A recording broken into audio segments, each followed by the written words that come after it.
এবার অ্যানিমেল নিয়ে মুখ খুললেন বলিউড অভিনেত্রী কঙ্গনা রানাওয়াত। সম্প্রতি নিজের ছবির বক্স অফিস ব্যবসা প্রসঙ্গে কথা বলতে গিয়ে কঙ্গনা জানিয়েছেন, তার ছবি নিয়ে উদ্দেশ্য প্রণোদিতভাবে নেতিবাচক প্রচার করা হয়।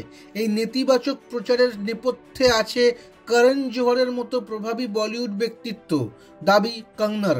তবে পাশাপাশি বলিউডের সাম্প্রতিক ছবির ট্রেন্ড নিয়েও নাকি চিন্তিত অভিনেত্রী। কঙ্গনা লেখেন, ছবি ঘিরে নেতিবাচক প্রচারের সঙ্গে পেরে ওঠা খুব কঠিন। আমি এতদিন ধরে লড়াই করছি, তবে এখন দর্শকও এমন ছবির প্রশংসা করছেন যেখানে মহিলাদের ভোগ্যপণ্য বলে মনে করা হয়, যেখানে তাদের অন্যের জুতো চাটতে বলা হয়।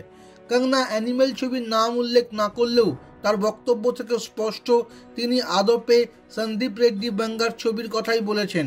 পাশাপাশি অভিনয় ছেড়ে অন্য পেশায় যাওয়ার ইচ্ছার কথাও বলেন কঙ্গনা।